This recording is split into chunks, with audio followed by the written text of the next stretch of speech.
The news day continues here on One News Now. I'm Sean Yao. The Health Department reported over 32,000 new COVID-19 cases on Wednesday. Total infections have now climbed to 3,058,000, some 208,000 of which are still considered active. The NCR tallied the most number of new cases, followed by Calabarzon and Region 3. Around 140 patients died from the virus overnight, pushing the death toll to over 52,600. However, only 20 of those 140 deaths occurred this month. The rest are backlogs.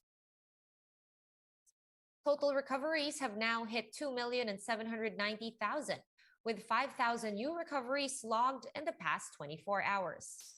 Meanwhile, the positivity rate is now at 45.7% from the 63,900 tests conducted. The Health Department aims to vaccinate 90 million Filipinos by the end of President Duterte's term. DOH Secretary Francisco Duque said COVID-19 infections will only be mild by then, regardless of the variant. So far, some 70% of the government's initial target of 77 million have been vaccinated. We're doing our best to continue to increase our coverage. We hope that by the end of the president's term or of this administration, we would have completely jabbed about over 90 million Filipinos, no? Para at least we will be able to achieve population protection.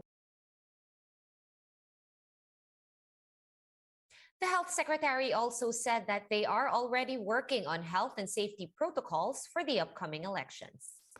This will now be an enforcement issue where all government instrumentalities of law enforcement will come to fore. No? So the ILG, mga teachers, mga healthcare workers na tutulong, and I appeal to our candidates, no, to please observe.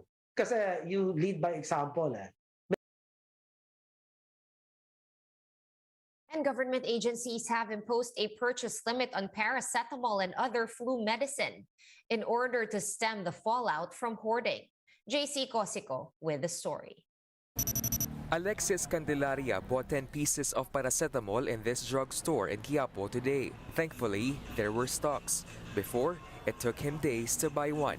In case na nagkasakit sila, may gamot na po kami. Nung nakaraan talaga nahirapan kami dahil wala kang stock kahit saan. The government has imposed a purchase limit on flu medicines like paracetamol.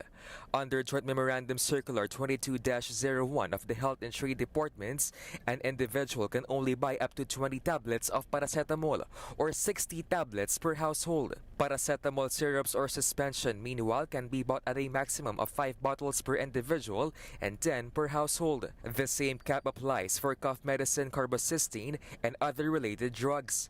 Online selling of flu drugs is also prohibited unless permitted by the Food and Drug Administration. With this, the TTI assures that there's no shortage in supply of the mentioned medicines. The limit is just in place to avoid hoarding. Ayaw natin na bibilihin ng isang tao lahat ng supply ng isang botika at mawawalan yung kasunod na bibili. Kailangan ilimit natin siya para siguradong lahat ng bibili sa isang particular drugstore ay makakabili nitong paracetamol. Violators of the memo can be imprisoned for up to 10 years with corresponding fines as well for stores selling excessively to one customer. DTI also said inspectors are roaming every day to monitor the situation on the ground. This was a welcome development to some consumers who had to wait for a few days just to get the needed medication. Kasi para naman yung mga masigit na nangangailangan makabili. Kasi yung iba kasi nag-hoard lang naman sila pero wala silang sakit. Para yung iba makabinitin at magamit nila yung mga kailangan nilang magamit. Kasi mahirap nga po ngayon, pandemic. However, some drugstores in Bambang, Manila still don't have stocks of paracetamol. Anong nakakaraan po? Marami pong bibili. Parang nabigla sila nun eh. Kaya naubusan agad. Pero ngayon wala pa talagang paracetamol. But the DTI said manufacturers might not have delivered yet due to the sudden increase in demand this past few weeks. For News 5, JC Cosico, we are One News. The local government of Olongapo says that it's no vaccine, no entry policy only applies to non-residents of the city. Mayor Rolen Paulino Jr. told 1PH that they have not passed an ordinance limiting the movement of unvaccinated residents. This comes after a video of residents flocking to a vaccine site in Olongapo made the rounds online. Paulino said they were able to control the crowd in the area later on in the day. Ito po talaga kasi po siguro dala na rin po since Friday, paulit-ulit po yung mga national pronouncement na maging requirement na po yung mga yung bakuna, yung vaccine card. Kaya po talagang dumami ng ganyan. No? Paulino said the city currently has more than 200 active cases from 0 back in December. Mabilisan din. Kasi ang ganda po ng pamasko sa amin eh. Nag-0 cases na po kami nung Pasko. Dalawang magkasunod na araw po yun. Tapos kayon, balik 200 na rin po. Let's now take a quick look at today's other top stories. The National Privacy Commission has arranged a clarificatory meeting with the Commission on Elections and the Manila Bulletin over the Daily's alleged hacking report. The NPC said it also started a separate inquiry on the alleged hack after receiving a tip from the Manila Bulletin. The Interior Department released a memo ordering all barangays in the NCR to determine who among their residents are not yet vaccinated. This is to support the additional restrictions imposed on the unvaccinated. The DILG says some provinces may also enact similar protocols soon.